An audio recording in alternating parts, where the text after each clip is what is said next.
ओम नमो भगवते वासुदेवाय। ओम नमो भगवते वासुदेवाय। ओम नमो भगवते वासुदेवाय।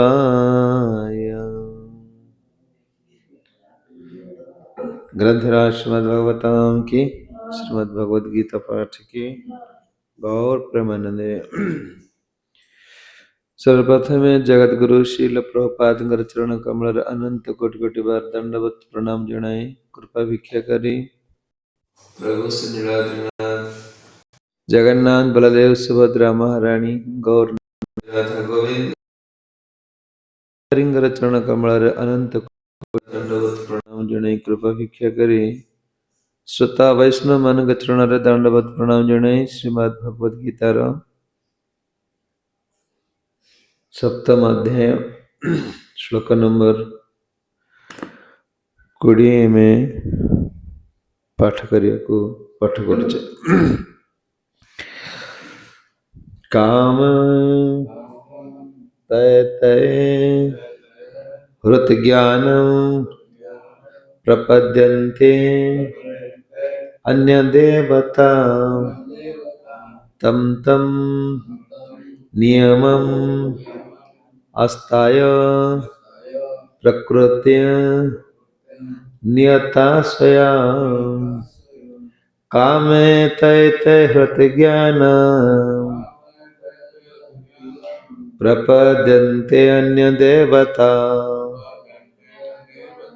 तम तम नियम अस्ताय प्रकृत नियमता स्वया। श्लोकर अनुवाद जो मन का मनरे भौतिक कामना पशी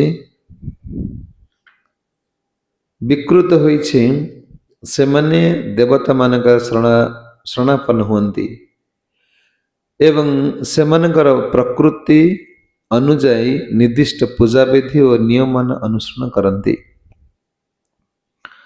शुणुले भगवान कौन कहले जे प्रकृत ज्ञान मार्ग को प्रेम मार्ग को आशा पहले अनेक जन बहुन जन्मनते ज्ञानवान प्रपद्यन्ते। ज्ञान अनेक जन्म बीतीगला पर जनकर ज्ञान उदय हम जे भगवान सर्व कारणर कारण बोले।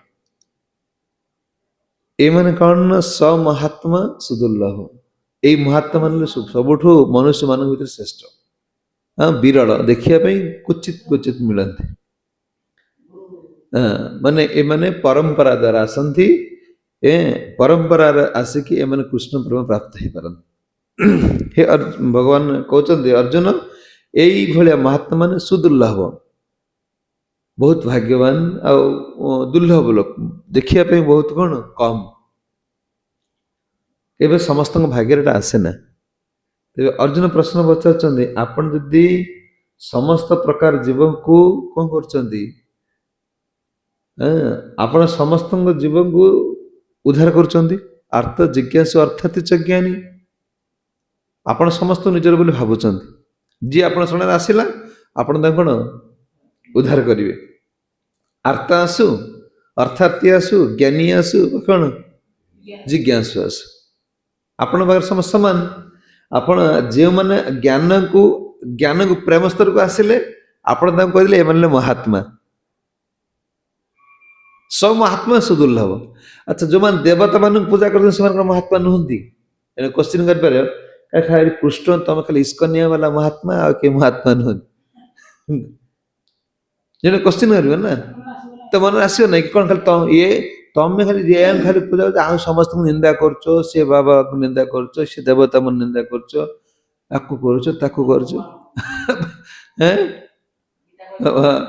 भगवान कहते ना कहते ये पचार जो मैंने देवता मान पूजा कर महात्मा हो पारे ना कल हो पारे ना महात्मा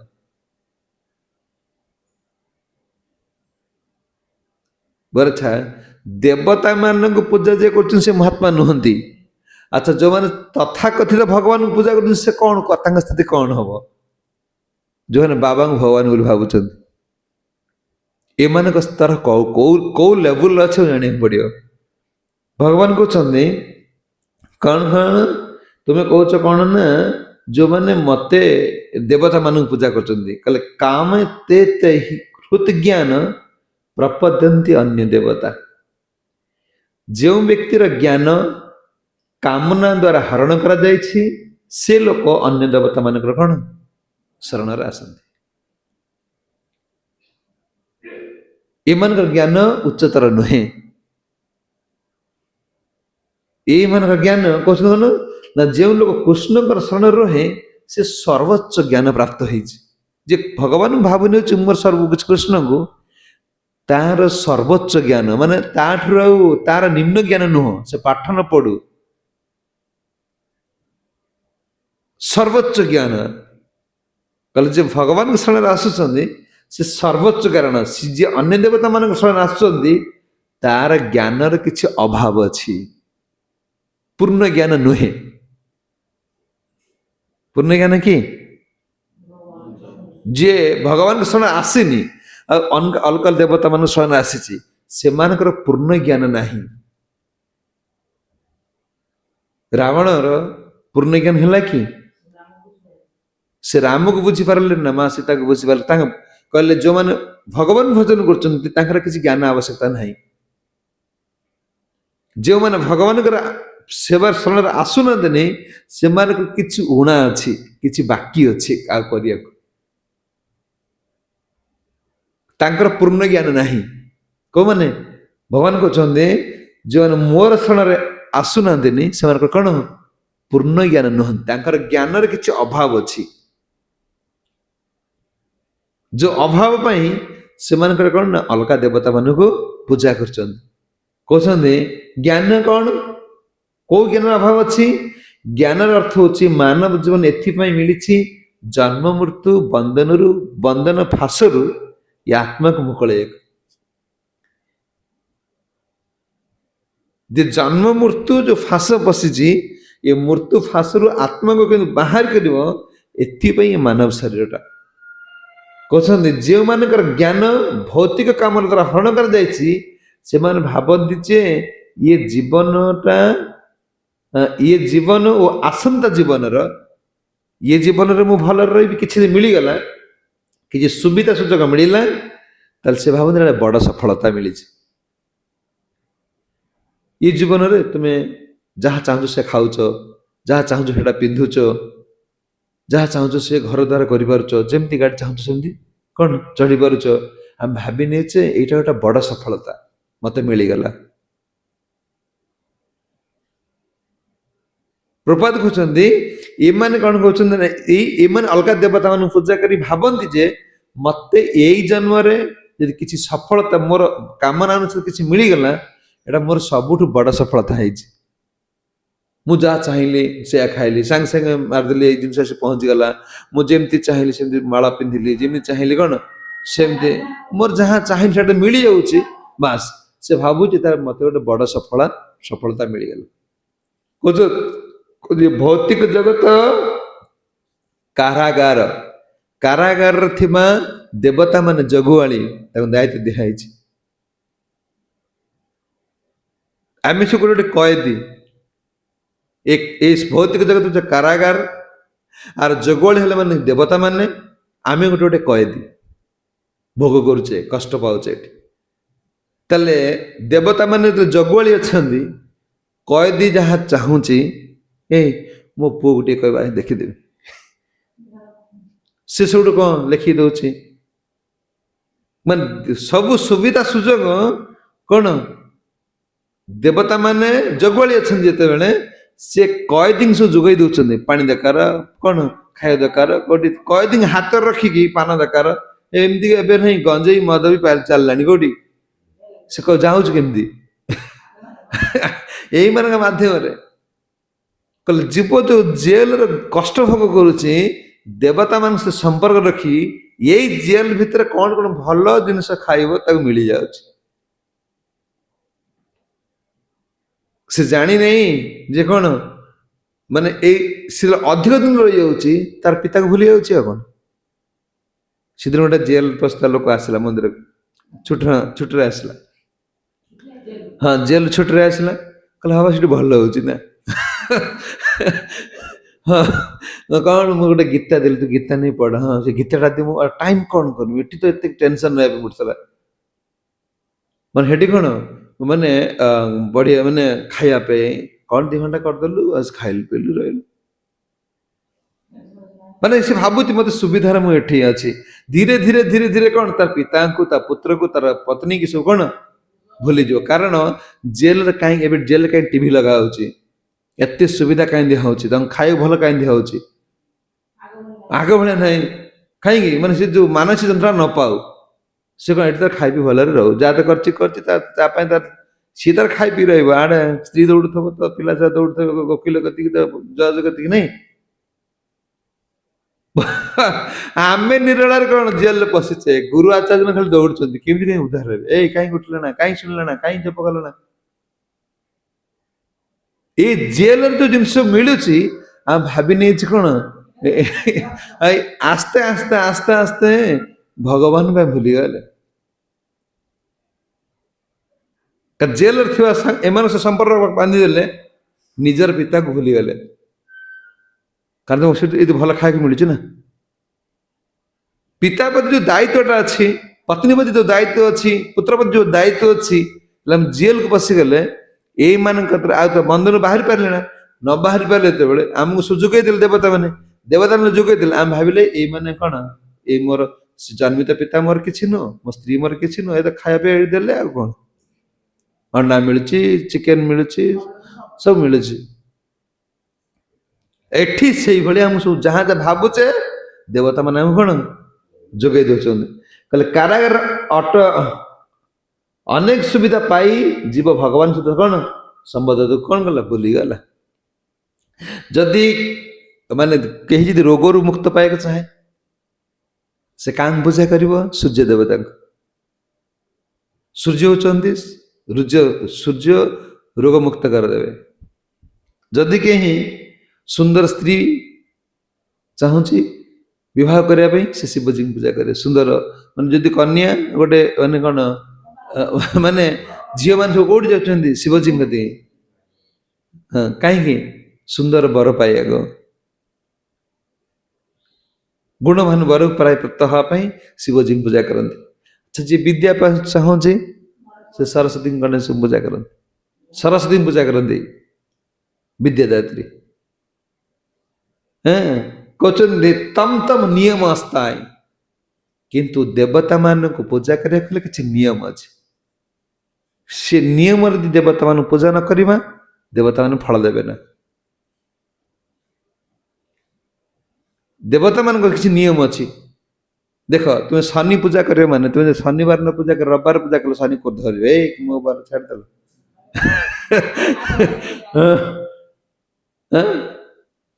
ସମସ୍ତଙ୍କୁ ପୂଜା କରିବାକୁ ଗଲେ ଦେବତା ମାନେ କହୁଛନ୍ତି ତମ ତମ ନିୟମ ଆସ୍ଥା ଆୟ। ହଁ ସବୁ ନିୟମ ଅଛି, ଦେବତା ମାନଙ୍କୁ ପୂଜା କରିବା ସବୁ ନିୟମ ଅଛି। କହିଲେ ଯେଉଁ ଯେଉଁ ଦେବତା ମାନଙ୍କୁ ପୂଜା କରିବା, ସେ ଦେବତା ମାନଙ୍କର ନିୟମକୁ ମାନିବାକୁ ହେବ। କିଛି ଦେବତା ମାନଙ୍କୁ ପୂଜା କରିବାକୁ ହେଲେ ଶ୍ମଶାନ ରହିବା ପାଇଁ ପଡିବ, କରୁନାହାନ୍ତି। ଭଗବାନ କହୁଛନ୍ତି ଯେ ଅର୍ଜୁନ ପଚାରୁଛନ୍ତି ଏମାନେ ମହାତ୍ମା କେମିତି, ଏମାନଙ୍କ ଭୌତିକ କାମନା ପାଇଁ ଅଲଗା ଦେବତା ମାନଙ୍କୁ ପୂଜା କରନ୍ତି। କିଛି ଦେବତା ମାନଙ୍କର ନିୟମ ନ ମାନିଲେ ଦେବତା ମାନେ ଫଳ ଦେବେ ନାହିଁ। ଆଚ୍ଛା ଆଜି ପଢିଲା ବେଳେ ତ ସମୟ ମିଳିଲେ, ପଢିଲା ବେଳେ ସବୁ ଭାଗବତ ସହିତ ଆମ ଗାଉଁଲି ଢାଞ୍ଚା, ଗାଉଁଲି ନିୟମ ସେମିତି ପାଳନ କରାହୁଏ। ବର୍ଷା ନହେଲେ କିଛି ଦିନ ଉଲଗ୍ନ ହେଇକି ମା ମାନେ ପୂଜା କରନ୍ତି, ଜାଣିଛ। ପ୍ରଭୁପାଦ କହୁଛନ୍ତି କିଛି ଦେବତା ଅଛନ୍ତି ଯାହାଙ୍କୁ ପୂଜା କରିବାକୁ ଉଲଗ୍ନ ହବା ପାଇଁ ପଡିବ। ଇନ୍ଦ୍ର ପୂଜା, ହଁ କହିବେ ଇନ୍ଦ୍ର ପୂଜା କରାହବ, ମା ମାନେ ସବୁ କଣ ସବୁ ଆଗରୁ ସବୁ ବର୍ଷା ଯଦି ନହବ, ବର୍ଷା ନହବ ସବୁ ଶୋଇ ଶୋଇ ପଡିବେ, ଯିବେ ସବୁ ମା ମାନେ ଯିବେ ପୂଜା କରିବେ, ଇନ୍ଦ୍ର ପୂଜା, ବର୍ଷା ହବ। ବୁଝିହଉଛି। କହିଲେ କିଛି ଦେବତା ମାନେ ଅଛନ୍ତି ତାଙ୍କୁ ପୂଜା କରିବାକୁ ହେଲେ ବିଷ୍ଠା ଲଗେଇବାକୁ ପଡିବ ଦେହରେ।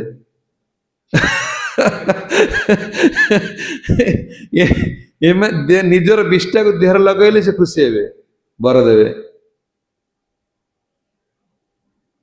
ଭଗବାନ କହୁଛନ୍ତି ତୁମେ ଯଦି ଦେବତା ମାନଙ୍କୁ ଏଇମାନେ ଦେବତା ମାନଙ୍କୁ ପୂଜା କରିବାକୁ ଏଇ ନିୟମ ନ ମାନିଲେ ଦେବତା ମାନେ କଣ ଖୁସି ହେବେ ନା।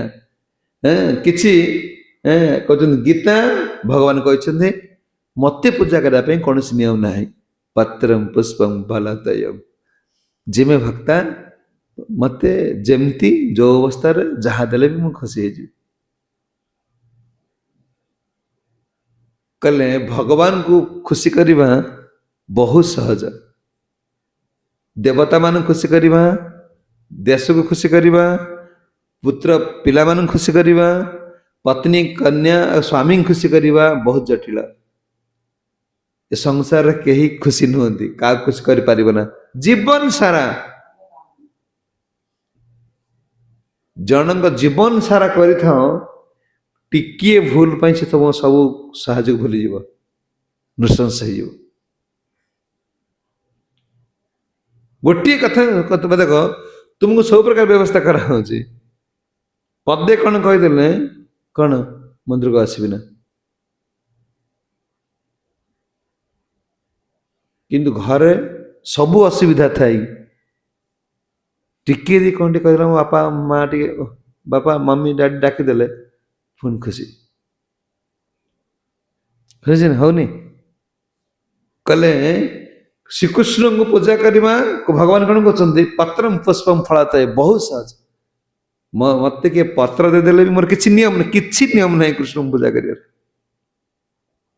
ଭଗବାନ ଯଦି କହିନା ମତେ କାହିଁକି ଏତେ 56 କୋଟି ଭୋଗ ଦେଲୁଣ,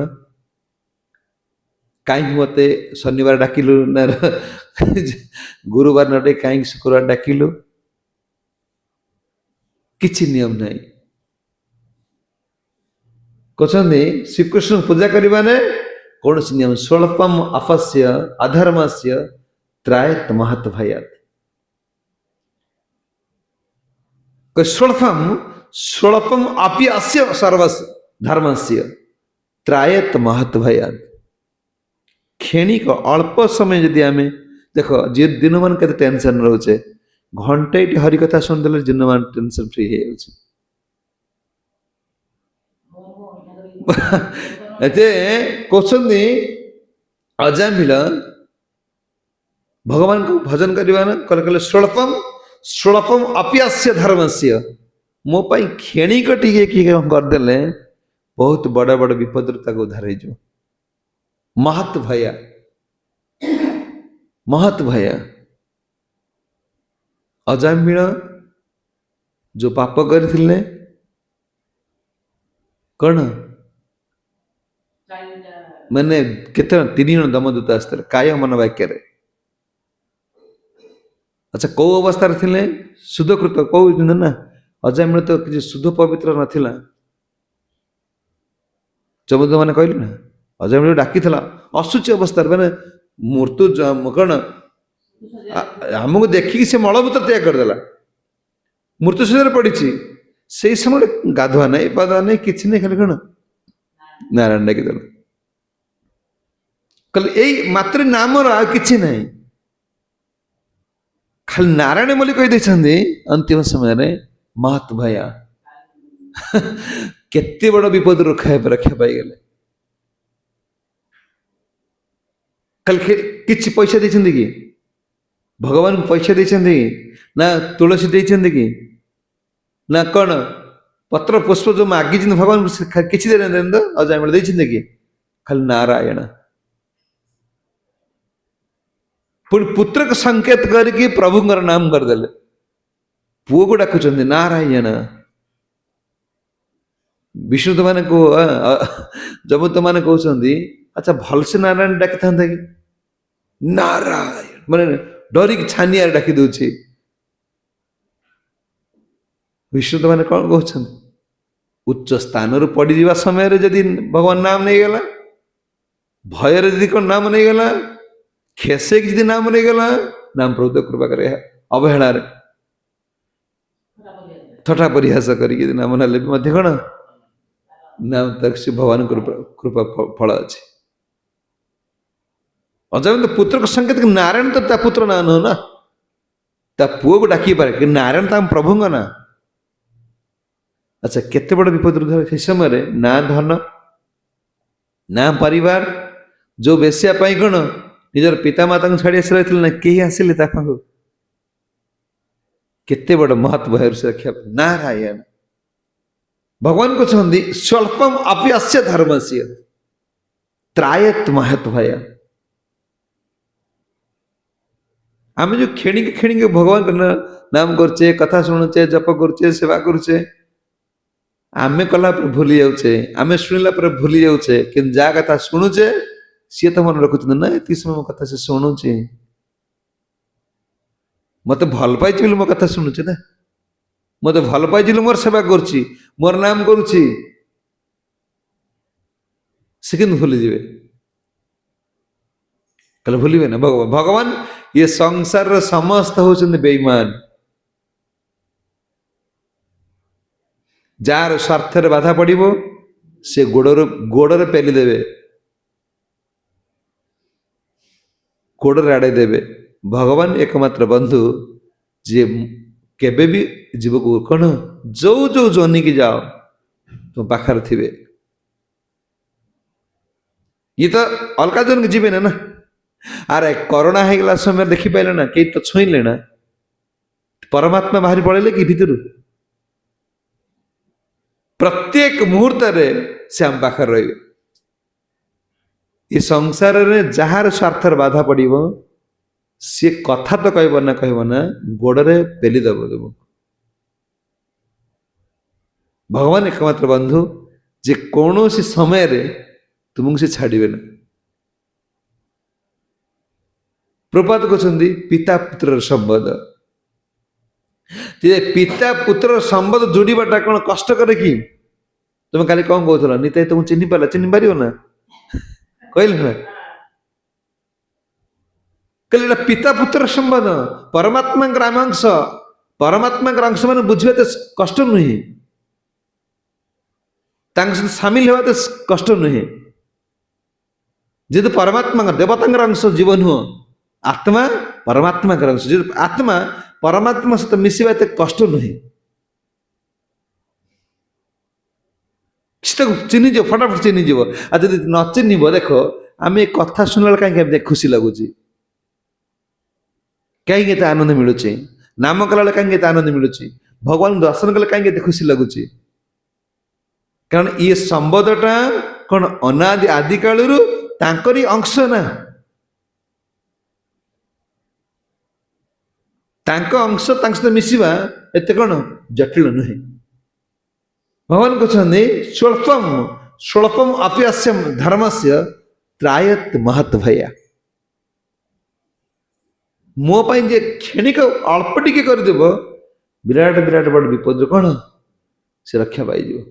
କହୁଛନ୍ତି ପ୍ରହ୍ଲାଦ ମହାରାଜ କହୁଛନ୍ତି କାହାକୁ, ଅସୁର ବାଳକ ମାନଙ୍କୁ, ତୁମେ କହୁଛ ଭଗବାନ ଏତେ ମହାନ, ଆଚ୍ଛା ଏତେ ମହାନ ବ୍ୟକ୍ତିକୁ ଖୁସି କରିବା, ତା ସେବା କରିବା କଣ ଆମେ ଅସୁର କୂଳରେ ସମ୍ଭବପର କି? ଆମେ ଅସୁର, ସେ ଭଗବାନ। ସଖା ମାନଙ୍କୁ ପ୍ରହ୍ଲାଦ ମହାରାଜ କହୁଛନ୍ତି ନାହିଁ ଅଚ୍ୟୁତମ ପ୍ରାଣୟ ବହୁ ଆୟସମ ଅସୁର ଆତ୍ମଜ ଆତ୍ମତ୍ୱାତ ସର୍ବଭୂତାନ ସିଦ୍ଧିତ୍ୱାତ ଇହ ସର୍ବତ ନାହିଁ ଅଚ୍ୟୁତ ପ୍ରାଣୟ ତବ ବହୁ ଆଶାୟ। हे असुर आत्मज, हे असुर बंधु माने, अच्युत को नहीं अच्युत प्राण कौन प्राणयते, अच्युत को संतुष्ट करवा कौन सी प्रतिबंधक नहीं, बहुत सहज से खुशी है। तुम भावुच ये बहुत बड़ा कौन महान। देख गोटे छुआटा पागिली, ता बापाटा कलेक्टर, सेदिन आस डॉक्टर, छुआ कौन कर डॉक्टर ता मुंड काम करूनी, स्वामी डॉक्टर स्त्री भी डॉक्टर, सी छुआ मुठी छुट्टी कौन टाणी पकाऊ सी कौन कह मो पु डॉक्टर न मो माँ डॉक्टर, मुझे माने टाणी ना कहबी ना कूल परिश्रा करी ना कूल मलत्याग करी ना कह कि कह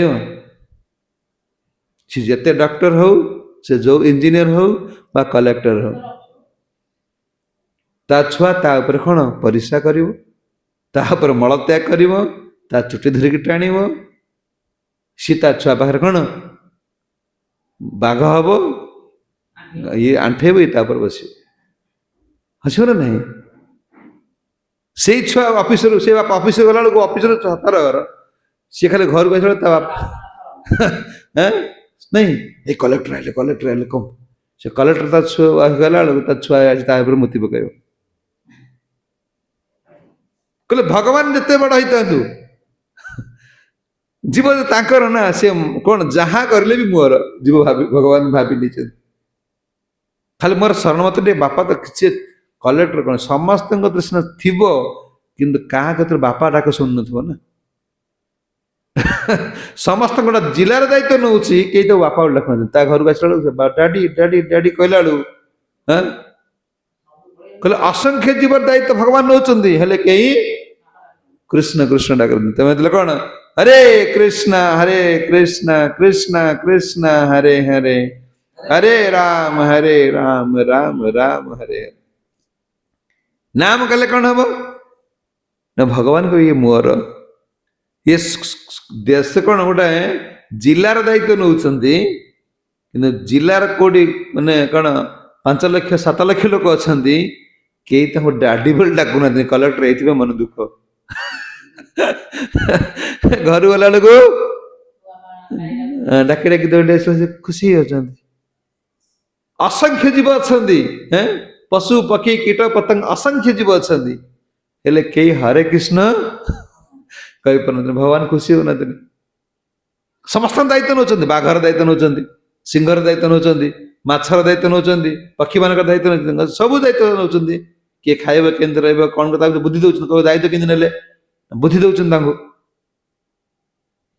यदि कौन गोटे मछरंगा पक्षी की दायित्व नदेवे मुंडर बुद्धि नदेवे से केमती माछ उठे खाइब हाँ पानी क्या बुद्धि नदेले से शीत टाइम बुड़िकी तुम आम स्वेटर फोटर पिंधु तार पानी बुड़िकी झाड़ी दौड़े बुझ नहीं कल समस्त को बुद्धि से देकी समस्त को रक्षा कर मनीष प्रति खुशी कहीं होती मनीष कौन हरे कृष्ण कृष्ण कृष्ण हरे हरे हरे राम राम राम हरे हरे ये डाकुच टे से कौन खुशी महत भैया माने जन्म मृत्यु जरा व्याधि जो मैंने भगवान नाम कर भगवान सेवा कर भगवान कथा श्रवण कर जन्म मृत्यु जरा व्याधि कौन उधाई ये विपद विपद सेटा जन्म हो दुख मृत्यु हो दुख वृद्ध हो दुख रोग हो दुख रोगर पड़गले सब मुह देख हाँ काले मरजी रे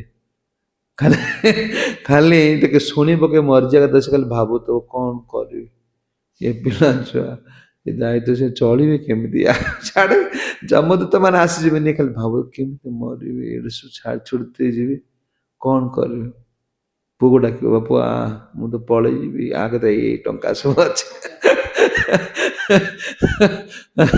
तू या करू सेपटे मो समाधि देबू मु जगिमी आसिकी किसी कहते मत पुणी कह जगह वेस्टेज हो मत स्वर्गद्वार पकड़ आसबू डाक डाकबू एत खर्च बार्च करू ना मुझे पैसा रखी सब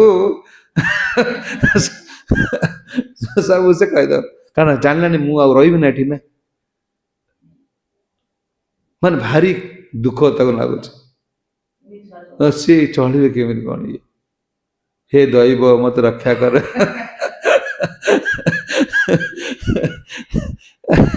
से भावुची अरे कृष्ण समस्त रक्षा करिए सी तुम इच्छा क्या जन्म देना दिन कि तुम इच्छा क्या मारे ना जीवता कर्म फल अनुसार से जन्म देते पिता अहम गोटे लोक कहला अच्छा तुम एत भगवान हो क्या गोटे शुणुली କିଏ କୃଷ୍ଣଙ୍କ ବିନା କେହି ତ ପିତା ବୋଲି କହିନଥିଲି। ପିତା ଅହମ ଜଗତ ମାତା ଏ ୱାର୍ଡ କେହି କହିନଥିଲି। ଦେବତା ମାନେ ତ କହିନଥିଲି। ତମେ ଏ ଭୂତ ଗଣେଶ ପୂଜା କରୁଛ, ଇଏ ପିତା ତମର, ଇଏ ଭଗବାନ। ହଁ କହିଲେ ଡାକିଲ, ଯେତେ ଶାସ୍ତ୍ର ଅଛି, ଯେତେ ସାଧୁ ଅଛନ୍ତି, କିଏ କହିଛି ମୁଁ ପିତା ବୋଲି? କହିଲେ ଏକମାତ୍ର ଗୀତାରେ ଭଗବାନ କହୁଛନ୍ତି ପିତା ଅହମ ଜଗତ ମାତା ଧାତା ପିତାମହ। ତମେ ଜାଣିପାରୁନ ଭଗବାନ କିଏ? ପିତା ମୁଁ ବୋଲିକି କିଏ କହିଛି ଡାକ? ଦେବତା ମାନେ କୋଉ ୱାର୍ଡ ଲେଖିନାହାନ୍ତି ମୁଁ ପିତା ବୋଲିକି। ପିତା ଅହମ ଜଗତ ମାତା ଧାତା ପିତାମହ। କହିଲେ ମୁଁ ପିତା। ତମେ ଖାଲି କୁହନି ମୁଁ ସମସ୍ତଙ୍କ ପିତା ତ ବାନ୍ଧିକି ଜେଲ ନ ପୁରାବ। ଆରେ ଦାଦାକୁ ବାପା ବୋଲି ଡାକିଦେଲା ବେଳକୁ ବାପାର ମନ ଦୁଃଖ ହେଇଯାଉଛି, କଣ ତାକୁ ବାପା ବୋଲି ଡାକିଦେଲାଣି। ଫେରି ସାନ ବାପା ସାନ ବଡ ବାପା ବୋଲି କୁହାହଉଛି ନାଇଁ। ବାପା କାହାକୁ କହିପାରୁନି। ଭଗବାନ କହିଲେ ଅହମ ବୀଜବର୍ତ୍ତ ପିତା, ମୁଁ ମଞ୍ଜି। ଇଏ ୱାର୍ଡ କୌଣସି ଶାସ୍ତ୍ରରେ କୁହା ନାହିଁ।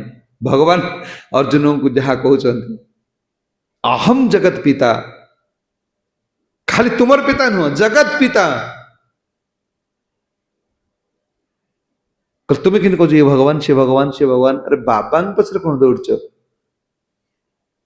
ଯିଏ ମଳ ମୂତ୍ର ଶରୀର ଦ୍ୱାରା ବ୍ୟାଧିଗ୍ରସ୍ତ ହେବେ, ଯିଏ ରୋଗ ବ୍ୟାଧିରେ ପଡ଼ିବେ, ଯାହାଙ୍କ ଶରୀର ରୋଗ ଅଛି, ମୃତ୍ୟୁ ଅଛି, ସେ ଜନ୍ମ ମୃତ୍ୟୁ ଭାଷାରେ ବନ୍ଧା ହେଇଛନ୍ତି, ତୁମେ କଣ ତାଙ୍କ ପଛରେ ଦୌଡୁଛ?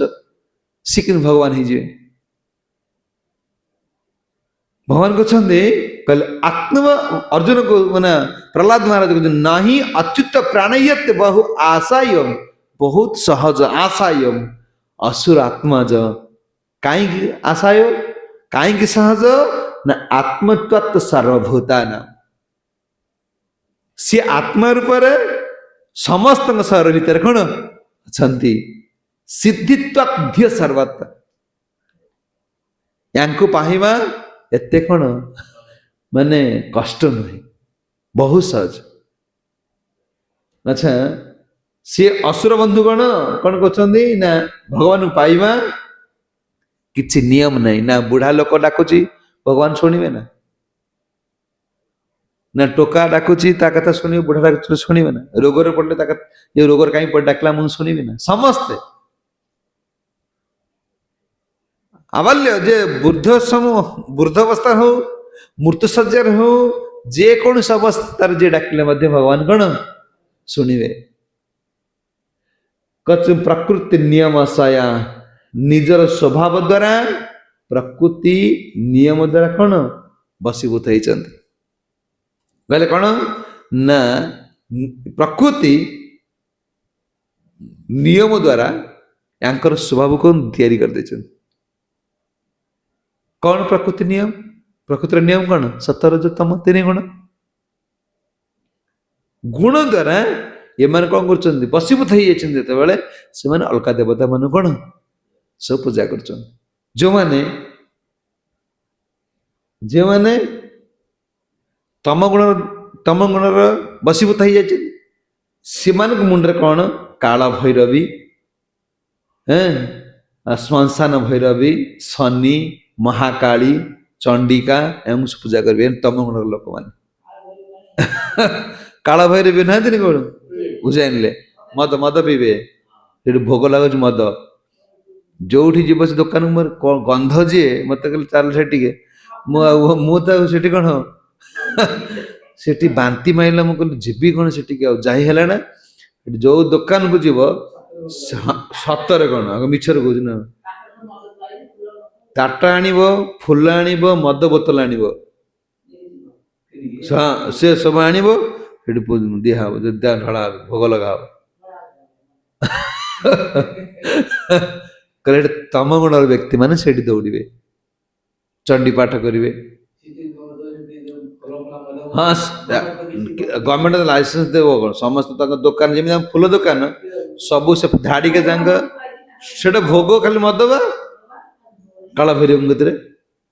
ଆଉ ମଦ ମାନେ ସେଠି ଗଲେ ସେଠି ସେଇଠି ପିଇକି ଗଲା ଆସିଲେ ଯାଡୁ ବ୍ରହ୍ମାଣ୍ଡ ନଷ୍ଟ। ସେ ମନ୍ଦିରକୁ ଗଲା ବେଳକୁ ବାନ୍ତି କରି ପକେଇବ, ଏତେ ଗନ୍ଧ।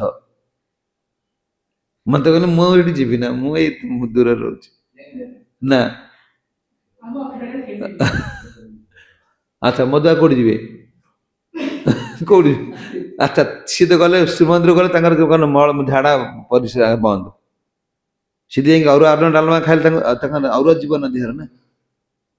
କି ଘିଅ, ସେ କହିବେ ଘିଅ ରହିଛି ଖାଇବୁ ନା, ଅରୁଆ ଡାଲମା ଖାଇବୁ ନା, ତାଙ୍କର ସବୁ ବେମାର ବାହାରିବ। ମୁଁ କହିଲି ତମ ଗୁଣ ଲୋକ, ତାଙ୍କୁ ପଠେଇଦେଲେ ସେଇଠି ଯାହା ପିଇବୁ, ଯାହା ଡେଇଁବୁ, ଯା ସେଇଠି ପଳେଇଲେ ସେଇଠି। ବୁଝିଅଛି। ଆଉ ଚଣ୍ଡୀ କତି ଗଲେ ଚଣ୍ଡୀ କତିରେ ବଳି ପଡିବ। ହଁ ଆଉ କାଟିଦେଲେ ମୁଣ୍ଡକୁ, ଛଟ ଛଟ ଡାକିଲେ, ତାକୁ ଆଣିଲେ ଖାଇଦେଲେ। କାହିଁ କହିଲେ ଚଣ୍ଡୀ ଚାମଡ଼ାଙ୍କୁ ସବୁ କଣ କହିଲେ, ତମ କଣ ଲୋକ ହଉଛନ୍ତି କାଳ ଭୈରବୀ, ଶ୍ମଶାନ ଭୈରବୀ, ଶନି, ମହାକାଳୀ, ଚଣ୍ଡିକା, ଏମାନଙ୍କୁ ସବୁ କଣ ପୂଜା କରନ୍ତି। ଆଚ୍ଛା ରଜଗୁଣର ବ୍ୟକ୍ତି ବ୍ରହ୍ମା, ଶିବ, ସୂର୍ଯ୍ୟ, ଗଣେଶ, ହଁ ଅଲଗା ଦେବତା ମାନେ ମଧ୍ୟ ଏମାନେ କଣ ପୂଜା କରନ୍ତି ରଜଗୁଣରେ। ଏମାନଙ୍କର ଭୌତିକ କାମନା ଅଛି। ବ୍ରହ୍ମା ଶିବଜୀଙ୍କୁ ପୂଜା କଲେ ମଧ୍ୟ ଜୀବର କଣ କାମନା ନଷ୍ଟ ହବ ନା। ଶିବଜୀଙ୍କୁ ବର ମାଗି ପାଇଗଲେ କିଏ? ସେ ରାବଣ। କାମନା ନଷ୍ଟ ହେଲା କି? ବ୍ରହ୍ମାଙ୍କୁ ପୂଜା କରି ପାଇଗଲେ ହିରଣ୍ୟକଶିପୁ, କାମନା ନଷ୍ଟ ହେଲା କି? କଂସ ପୂଜା କରିକି ଦଶଭୁଜାଙ୍କୁ କଣ ଦୁର୍ଗାଙ୍କୁ ପାଇଗଲେ, କିନ୍ତୁ କାମନା ନଷ୍ଟ ହେଲା କି? ନିଜର ପିତାଙ୍କୁ ବନ୍ଦୀ ଭିତରେ ପୁରେଇ ଦେଲେ। କହିଲେ ଏମାନଙ୍କୁ, ଏମାନେ ରଜଗୁଣ ତମ ଗୁଣର ଲୋକମାନେ। ତମ ଗୁଣ ଲୋକମାନଙ୍କ ଏଇ ଯୋଉ କହିଲେ ଗୁଣ ଦ୍ୱାରା ମୁଁ ପରିଚାଳିତ କରୁଛି, ଏଇ ଗୁଣ ତା ଭିତରେ ଜାଗ୍ରତ ହଉଛି। ସେମାନେ ଭାବୁଛି ମୁଁ ଏଙ୍କୁ ପୂଜା କଲେ କଣ କହିଲେ, ଏମାନେ ଯୋଉ ଦେବତା ମାନେ ଯୋଉମାନେ ପୂଜା କରୁଛନ୍ତି, ଏମାନେ ମହାତ୍ମା ନୁହଁ କି? ନା ଏମାନେ ମହାତ୍ମା ନୁହନ୍ତି, ଏମାନେ ଗୁଣ ଦ୍ୱାରା ପରିଚାଳିତ ହେଉଛନ୍ତି। ଯେଉଁମାନେ ଗୁଣ ଦ୍ୱାରା ପରିଚାଳିତ ହେଉଛନ୍ତି ସେମାନେ ମହାତ୍ମା। କାରଣ ସେ କଣ ଜେଲ ଭିତରେ ଅଛନ୍ତି, ଜେଲରୁ ବାହାରି ପାରିବେ ନା। ଯେଉଁମାନେ ଜେଲରୁ ବାହାରିବେ ସେମାନେ ମୁକ୍ତାତ୍ମା ବା ମହାତ୍ମା କୁହାଯାଏ। ଏଇ ଯୋଉ ସଂସାର ଜେଲ ଭିତରୁ ଏମାନେ କଣ ବାହାରି ପାରିବେ ନାହିଁ। ରଜଗୁଣ ଆଉ କଣ ତମ ଗୁଣର ଲୋକମାନେ। ଏଇ ରଜଗୁଣ ତମ ଗୁଣ ଯେମାନଙ୍କର ଅଛି, ଏମାନଙ୍କର ଖାଦ୍ୟ ରହିବା ଦରକାର, ଏମାନଙ୍କ ଦେବତା ମାନ ରହିବା ଦରକାର, ଏମାନଙ୍କ ପାଇଁ ଜାଗା ରହିବା ଦରକାର। ଯଦି ତମ ଗୁଣର ଗୋଟେ ଲୋକ ମର୍ଡର କରୁଛି, ତା ପାଇଁ ଜେଲ ନ ରହିବ, ସରକାର ବ୍ୟବସ୍ଥା କରୁছে ନା। ତା ପାଇଁ ଜେଲ ନ ରହିବ, ସେ ରହିବ କୋଉଠି? ତା ପାଇଁ ଜେଲ ବ୍ୟବସ୍ଥା କରେ, ଲକ୍ଷ ଲକ୍ଷ କୋଟି କୋଟି ଟଙ୍କା ଖର୍ଚ୍ଚ ହଉଛି। ତମ ଗୁଣର ବ୍ୟକ୍ତି ମାନେ କଣ ଏଇ ଜାଗାରେ ତାଙ୍କ ଖାଦ୍ୟ ମାଛ ମାଂସ ଯାହା ତାଙ୍କର ଦରକାର ହେଲା ସବୁ ଖାଇଲେ। କିଛି ତାଙ୍କର କହିବେ ଆହାର, ତାଙ୍କର ଆହାରେ ଭଲ ମନ୍ଦ ନାହିଁ। ଗୋଟେ ୱାର୍ଡ ଲେଖିଦେଲେ, ଆଉ କଣ ନା ଭାଗବତରେ ଲେଖା ହେଇଛି, ଆହାରେ ଭଲ ମନ୍ଦ ନାହିଁ, ଯେ ସ୍ଥାନ ଯେମନ୍ତ ମିଳେ। ଯେ ସ୍ଥାନ ଯେମନ୍ତ ମିଳେ, ସେ ତାଙ୍କର କଣ ଇଏ ଟଙ୍ଗେଇ ଦଉଛନ୍ତି କଣ ଶିଆଳକୁ ଧରି ଟାଣି ଦଉଛନ୍ତି, ସେ ଖାଇଲେ। ସାପ ଧରି ପୋଡୁଛନ୍ତି, ଖାଇଲେ। ହଁ ଆହାର ବା ଏଇଟା ତାଙ୍କର ଭଲ ମନ୍ଦ ନାହିଁ। ଯେ ସ୍ଥାନ ଯୋଉଠି ମିଳିଲା ଯାହା ଖାଇବା। କହିଲେ ଆହାର ଭଲ, ତାର ମନ୍ଦ ନାହିଁ। ତୁମର ଆହାର କି ତମେ ଜାଣ? ମନୁଷ୍ୟର ଆହାର କଣ, ପଶୁପକ୍ଷୀ ମାନଙ୍କର ଆହାର କଣ, ସେ ଜାଣି। ପଶୁ ପକ୍ଷୀ ମାନଙ୍କର ଆହାର ବିଷୟରେ ବହୁତ ଜ୍ଞାନ ଅଛି। କଦଳୀ ନେଇ ଥୋଇଦିଅ, ଘୁଷୁରୀ ଶୁଙ୍ଗି ଦେଇ ପଳେଇବ, ଖାଇବ ନା। ସେ କଦଳୀ ଖାଇକି ମଳତ୍ୟାଗ କରିଦବ, ସେ ତାକୁ ଚାକ ଚାକ କରି ଖାଇଦବ। ତାର ବିଷ୍ଟା ହିଁ ଖାଦ୍ୟ, ସେ ଫଳ ଖାଇବ ନା। ଗୋଟା ଘୁଷୁଡି ତା ଖାଦ୍ୟ ପ୍ରତି ସଚେତନ। ଗୋଟେ ବାଘ ତା ଖାଦ୍ୟ ପ୍ରତି ସଚେତନ। ଗୋଟେ ମନୁଷ୍ୟ ତା ଖାଦ୍ୟ ପ୍ରତି ସଚେତନ ନାହିଁ। ଏପର୍ଯ୍ୟନ୍ତ ତାର ବୁଦ୍ଧି ଆସିନି ମୋର ଖାଦ୍ୟ କଣ, ମୋ ପାଇଁ କଣ ଖାଦ୍ୟ, ଏତିକି ତାର ଚେତନା ଆସିପାରୁନି। ଭାଗବତ ବର୍ଣ୍ଣନା କଲା କାହାର କୋଉ ଖାଦ୍ୟ,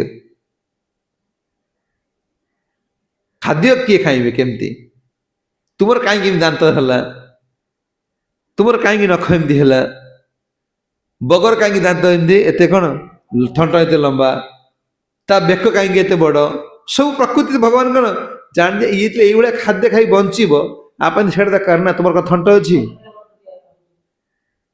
ମାଂସାଶୀ ପ୍ରାଣୀ ମାନଙ୍କର ନଖ, ତୀକ୍ଷ୍ଣ ନଖ, ତୀକ୍ଷ୍ଣ ଦାନ୍ତ। ଚିଲ ଦେଖ ସେ କଣ ଧର ଏକ ଝାମ୍ପର ନେଇ ପଳେଇବ, ତା କଣ ନଖ ଏତେ ଶକ୍ତି ଅଛି। କହିଲେ ମାଂସାଶୀ ପ୍ରାଣୀ ମାନଙ୍କର ଆଖି ବନ୍ଦ କରି ସେମାନେ ଜନ୍ମ ହେବେ, ଜିଭରେ ପାଣି ଉଠେଇ ପିଇବେ, ଏମାନେ ମାଂସାଶୀ ପ୍ରାଣୀ। ସବୁ ସବୁ ଆଖି, ସେମାନେ ଜନ୍ମ ହେଲା ବେଳେ ସବୁ ଆଖି ବନ୍ଦ କରିକି ଆସିବେ, ଆଖି ଖୋଲିବ, ଆଖି ଖୋଲି ବୁଲେଇବେ, ଏ କୋଉଠି କଣ ଅଛି ଆସ। ଇଏ ତ ଜନ୍ମ 5 ବର୍ଷ ହେଲା ବେଳକୁ କଣ ଅଣ୍ଡା, ତ ଛୁଆ ଅଙ୍ଗନବାଡି ଗଲା ବେଳକୁ ସରକାର ଦେଲେ ଅଣ୍ଡା, ସେ କଣ ମା ପେଟରୁ ଅଣ୍ଡା ଖାଇବା ଶିଖିଲେ। କଣ ହବ, ଖାଲି ଅସୁର ବାହାରିବେ ଆଗକୁ। ଖାଲି ଅସୁର ବାହାରିବେ, ଖାଲି ଅସୁର, ଭଗବାନ ବିରୋଧୀ ହେବେ ଆଉ। ଏଇସବୁ ଆଉ ଏ ତ ଦେଖ ଆସ୍ତେ ଆସ୍ତେ ଆଗ ଠାରୁ କିଛି କମି କମି ଗଲାଣି। ତାପରେ ସଶସ୍ତ୍ରରେ ଆଦର ରହିବ ନା। ଏବେ ଆମେ ବହି ଗୋଟେ ଗ୍ରନ୍ଥ ଖୋଜିବାକୁ ଗଲା ବେଳକୁ ଖୋଜିଲେ ମିଳୁନି, ସେ ପର୍ଯ୍ୟନ୍ତ ପଢୁଛି କିଏ? ବାବା ଯାହା ମିଳୁଛି ମିଳୁଛି, ଆଉ ଗ୍ରନ୍ଥ ବି ମିଳୁନି। ଏବେ ସବୁ ଛାପିଲା ବେଳେ କେତେ ପଢୁନାହାନ୍ତି, ସେ କଣ କରିବେ? ବିକ୍ରି ସିନା ହେଲେ ସେ ଏତେ ପଇସା ଖର୍ଚ୍ଚ କରି କଣ କରିବେ? ମୋବାଇଲ ଗୋଟେ ଏଟା କଣ 15,000 20,000 ଧରି ବୁଝି କହିଲେ ଗୀତା ଗୋଟେ 300 ଟଙ୍କା, 300 ଟଙ୍କା ମାନେ ତାଙ୍କୁ ଛାନିଆ ଲାଗୁଛି। ଛେଳି ମାଂସ ଭାଇ ଆଉ 50 ଟଙ୍କା ଅଧିକା ଦେବି, ଭଲ ଦିଏ, ଭଲ କଲିଜା ଫଲିଜା ଦେଖି ଦିଏ। ଜୀବର ସ୍ୱଭାବ କଣ ହେଇଯାଇ ଦେଖ, ଯିଏ ତାକୁ ନର୍କକୁ ଦବ ତାକୁ ପଇସା ଦେଇକି କିଣିବ, ଅଧିକା ଦବ, ଭଲ ଦିଏ। ସେ ବାର୍ଡ ଯୋଉ କଣ କଲର ବାର୍ଡ କରିଛି ଆଉ କଣ, ସେ ଗୋଟେ ଆଡଭର୍ଟାଇଜ କଣ ଦେଶୀ କୁକୁଡା ଅଧିକା 5 ନିଏ। ଯେତେବେଳେ ଗୀତା ଧୂପ ଟିକେ କଣ, ଏତେ ଟଙ୍କା ତମ ଧୂପ, 5 ଟଙ୍କା କମେଇ ଦଉନ, ବୁଝିପାରୁଛ? ଆମର ସ୍ୱଭାବ ଏମିତି। କହିଲେ ଆହୁରି ଯୋଉ ପରପୁର ଇଏ ତ ଆମର ଯୋଉ ସେତେବେଳେ ମା ମାନେ ଆମିଷ ଏତେ ଖାଉନଥିଲେ, ଅଣ୍ଡା ଖାଉନଥିଲେ, ଅବଶ୍ୟ ଆମିଷ ଖାଆନ୍ତି କିନ୍ତୁ ମାଂସ ମାଛ ଖାଉନ। ଏବେ ଯୋଉ ମା ମାନେ ଆସିଲେ ତାଙ୍କର ଯୋଉ ଅବସ୍ଥା, ଛୁଆ ତ ସେଇଠୁ ଗୁଣ୍ଡା କରି ଛାଡିଲେ ଭିତରୁ।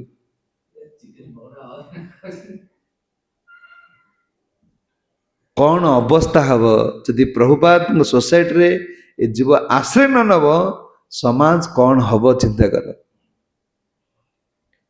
ଚିକେନ ପକୋଡା ମୁଁ ଶୁଣିଲା ବେଳକୁ ସେ କଳ୍ପତରୁ ପ୍ରଭୁ କହୁଥିଲେ, କହିଲେ ସେ ଚିକେନ ପକୋଡା ପକେଟରେ ପୁରେଇ ଖାଆନ୍ତି ବୋଲି, ସେ ତା ପକେଟରେ ପୁରେଇ ଚାରିଆଡେ ଖାଉଛି। ବର୍ତ୍ତମାନ ଏଇ ଭାରତର କଣ ମାନେ ଆମ ଅଞ୍ଚଳରେ ଚାଲାଣି ଚିକେନ ପକୋଡା। କହିଲେ ମଣିଷ ଖାଦ୍ୟ ପ୍ରତି ଏପର୍ଯ୍ୟନ୍ତ ସଚେତନ ନାହିଁ। କହିଲେ ମାନେ ତମ ଗୁଣର ବ୍ୟକ୍ତି ମାନେ, କହିଲେ ତମ ଗୁଣ ରଜଗୁଣର ବ୍ୟକ୍ତି ମାନେ କଣ, ତାଙ୍କ ଫାଶରେ ସେ ବନ୍ଧା ହେଇଛନ୍ତି। କହିଲେ ସତଗୁଣର ବ୍ୟକ୍ତି କଣ କରିବ ନା, ସତଗୁଣର କେବଳ ବିଷ୍ଣୁଙ୍କ ତତ୍ଵ କଣ ଉପାସନା କରିବ, କେବଳ ଭଗବାନ। କହିଲେ ଯେ ଆମେ ଦେଖୁଛେ, ଆମେ ପୂଜା କରୁଛେ, କେହି ଲୋକ ନାହାନ୍ତି, ହରେ କୃଷ୍ଣ ହରେ ହଉଛି, ସିଏ ପୂଜା କଲା ବେଳକୁ ଏତେ ଲୋକ ଆସି ପହଞ୍ଚି ଯାଉଛନ୍ତି, ଏହା ହଉଛି ସେ ହଉଛି, ଏତେ ବଡ ଆୟୋଜନ ହଉଛି, ଏତେ ବଡ ଯଜ୍ଞ ହଉଛି। ପ୍ରଭୁପାଦ କହୁଛନ୍ତି ଯେ ଶୁଦ୍ଧ ଭକ୍ତ ସିଏ ଏଥିରେ ବିଚଳିତ ହୁଏ ନା, କାରଣ ଜାଣିଛି ଗୁଣ ଦ୍ଵାରା ଜଗତ ପରିଚାଳନା ହଉଛି। ସେ ସତ୍ୟଗୁଣର ତମ ଗୁଣର ଲୋକ ଆଉ କଣ ରଜଗୁଣର ଲୋକ, ସେମାନେ ଏମାନଙ୍କୁ ପୂଜା କରିବେ। ତାଙ୍କ ପୂଜାରେ ତୁମେ ଏତେ ବିଚଳିତ ହୁଅ ନା। ବହୁତ ଲୋକ ତାଙ୍କ ମନ୍ଦିରକୁ ଆସିଲେ, ତାଙ୍କର ବହୁତ ଭକ୍ତ ହେଇଗଲେ, ଏତେ ବିଚଳନ ବହୁତ ରଜଗୁଣର ଲୋକ, ତମ ସତଗୁଣ ଲୋକ କେହି ଜଣ ଅଛନ୍ତି? ରଜଗୁଣ ଲୋକ ତାଙ୍କର ବହୁତ କାମନା ଅଛି ନା, ଠାକୁର ଦୀକ୍ଷା ନେଇଗଲେ ମୋର ଏଇଟା ହେଇଗଲା, ଠାକୁର ଦୀକ୍ଷା ନେଇଗଲେ ମୋର ଏଇଟା ହେଇଗଲା, ମୁଁ ଲକେଟ ପକେଇଦି ମୋର ଏଇଟା ହେଇଗଲା। ଆଚ୍ଛା ସେଟା ତାଙ୍କ ଚାହୁଁଛନ୍ତି ମୋ ପୁଅ ଭଲ ରହୁ, ମୋ ଝିଅ ଭଲ ରହୁ, ମୋ ରୋଗ ଭଲ ହେଇଯାଉ, ଦୌଡ଼ିଲେ। କିନ୍ତୁ ଶତକଡ଼ା ଲୋକ କଣ କିଛି ଚାହେଁ ନାହିଁ, କେବଳ କୃଷ୍ଣଙ୍କର ସେବା। କହିଲେ ଆଚ୍ଛା ଏଇ ମନୋବୃତ୍ତି ଜଣଙ୍କର ହେଲେ ସିନା ସେ ଟିକେ ଆସିବ, ତାର ସେ ମନୋବୃତ୍ତି ନାହିଁ। ଆଚ୍ଛା ତୁମର ଦରକାର ଆଳୁ, ତୁମେ କାହିଁକି ଓମଫେଡକୁ ଯିବ? କ୍ଷୀର ଓମଫେଡରେ କଣ ମିଳୁଛି? କ୍ଷୀର ମିଳିବ, ଦହି ମିଳିବ, କି ଛେନା ମିଳିବ, ଓମଫେଡରେ ମିଳୁଛି। ଜଣଙ୍କର ଚିକେନ ପକୋଡା ଦରକାର, ସେ ଯିବ କି ସେଠିକି? ତ ଏଠି ତ କୃଷ୍ଣ ଭକ୍ତି, ଏଠି କଣ ତୁଳସୀ ମିଳିବ, ଚଣାମୃତ ମିଳିବ, କୃଷ୍ଣ ପ୍ରସାଦ ମିଳିବ। ଏଇଟା ତାଙ୍କେ ସେ ତ ଥରେ ଆସିଲା ବେଳକୁ କଣ ଏଇ ମଠରେ ଅସୁନା ହଉଛି ନା ନାଇଁ? ବୁଝିଅଛି, ଅରୁଆ ଖାଇଲେ ସେ ତାଙ୍କ ଦେହରେ ଯିବ ନା, ସେ କାହିଁକି ଏଠି ଆସିବେ? ସେ କାହିଁକି ଭୋଗ ଲଗେଇବେ? କାହିଁକି ସକାଳୁ ତାଙ୍କର କଣ ଠିକ 9ଟା 10ଟା ବେଳେ ଉଠିକି ଗାଧେଇବେ। ତମେ ଯୋଉ ସକାଳୁ ଉଠିଲେ ତମ ଦେହ ସବୁ ସେଣ୍ଟ ଗୁଡା ବାହାରି ଯାଉଛି ନା, ତାଙ୍କ ସେଣ୍ଟ ସବୁ ରହୁଛି। ସେ ପାଟିରୁ ଗନ୍ଧ ବାହାରୁଥିବ, ଲୁଗାପଟା ସବୁ ଗନ୍ଧଉଥିବ, ସେ ଉଠି ତାକୁ ଶୁଙ୍ଗି ପକେଇବେ ନା, ତାକୁ ଆସିବ। ହଁ କହିଲେ ଇଏ ବ୍ୟକ୍ତି ମାନେ କଣ ମୋ କତିକି ଆସିବି ନା ଅର୍ଜୁନ, ତୁମେ ଭାବୁଛ ଯେ କଣ ଇଏ ଦେବତା, ଏଇ ମାନେ ମହାତ୍ମା ନୁହନ୍ତି। ଯେଉଁମାନେ ମୋର ସେବା କରିବେ ସେମାନେ ମହାତ୍ମା। କଣ କରୁଛନ୍ତି? ବୁଦ୍ଧି ମାମୁ ପ୍ରତ୍ୟୟ ନା ସେ କହୁଛନ୍ତି ବାସୁଦେବ ସର୍ବମିତି ସ ମହାତ୍ମା ସୁଦୁର୍ଲଭ। ଏଇ ମହାତ୍ମା ମାନେ ସୁଦୁର୍ଲଭ, ଯେଉଁ ମହାତ୍ମା ମାନେ କଣ ମୋର ଶରଣରେ ଆସୁ। କହିଲେ ଆଉ ସମସ୍ତ ଦେବତା ମାନଙ୍କୁ ଉପାସ କଲେ ମଧ୍ୟ ଏମାନେ କଣ ଗୁଣରୁ କଣ ବାହାରି ପାରିବେ ନା, ଗୁଣ ଭିତରେ ବନ୍ଧା ହେଇକି ରହିଯିବେ। ଗୁଣ ଆମକୁ କଣ କରିବ? ଶାସନ କରିବ। ଯେଉଁମାନେ ମୋର ସେବା କରିବେ ମାମୁ ପତେ ତୁକନ୍ତେ ପୁନର୍ଜନ୍ମ ନେବି। କଣ କଲେ? ଦୈବୀ ହେସା ଗୁଣମୟୀ ମମ ମାୟା ଦୁରତୟା ମାମ ଏବ ଯିଏ ପ୍ରପଦ୍ୟନ୍ତେ ମାୟାମ ଏବଂ ତରନ୍ତି ତେ। ମୋର ଶରଣରେ ଆସିଲେ କଣ ଯୋଉ ଗୁଣ ତାଙ୍କୁ କଣ କରିବ? ଖୋଲିଦବ। ଯୋଉ ଗୁଣ ଦ୍ୱାରା ଜୀବ ବନ୍ଧା ହେଇକି ରହିଛି, ସେ ଗୁଣରୁ ସେ କଣ ପଦାକୁ ପଳେଇ ଆସିବ। ଦେବତା ମାନଙ୍କୁ ଭଜନ କଲେ ମଧ୍ୟ ଜୀବ ଗୁଣରୁ ମୁକ୍ତ ପାଇପାରିବ ନାହିଁ। ଆଚ୍ଛା ଦେବତା ମାନଙ୍କୁ ପୂଜା କଲେ ଯଦି ଗୁଣରୁ ମୁକ୍ତ ପାଇପାରିବ ନା, ଯୋଉମାନେ ଇଏ ମଣିଷ ଭଗବାନ ପୂଜା କରୁଛନ୍ତି ସେମାନେ କୋଉ ଗୁଣରୁ ମୁକ୍ତ ପାଇବେ? ହିସାବ କର। କଣ ତୁମେ ତମ ବାପାକୁ ପ୍ରଧାନମନ୍ତ୍ରୀ ମୋଦି ବୋଲି କହିଦ ମୋଦି ହେଇଯିବେ ନା କଣ? ତୁମ ବାପାଙ୍କୁ କହିବେ ମୋ ବାପା ଭଗବାନ, କଣ ସମସ୍ତଙ୍କୁ ମାନିବେ? ତୁମେ ଯଦି ଜଣକୁ କହିବ ଭଗବାନ ବୋଲି କି ସମସ୍ତେ ମାନିବେ କି? ତୁମେ ତ ବାପା କହିବ ମୋ ବାପା ଭଗବାନ, କାଲି ଗୋଟେ ଲେଖି ମାରିଦବ ମୋ ବାପା ଭଗବାନ, ସବୁ ଲୋକ ତମ ଘରେ ଦଣ୍ଡବତ ହେବେ ନା କଣ? ନା ଭୋଗ ନେଇକି ଆସି ତମ ବାପା ଲଗେଇବେ ନା କଣ କରିବେ? ତୁମେ ଯଦି ଭଗବାନ କହୁଛ ସମସ୍ତେ କାହିଁ ମାନନ୍ତିନି? ତୁମେ କାହିଁକି ସମସ୍ତେ ମାନନ୍ତେ? କୃଷ୍ଣ ଭଗବାନ ବୋଲି କି ଜଗନ୍ନାଥ ଭଗବାନ ବୋଲି କାହା କହୁଛନ୍ତି କି? ସେ ଇଏ କହିଲେ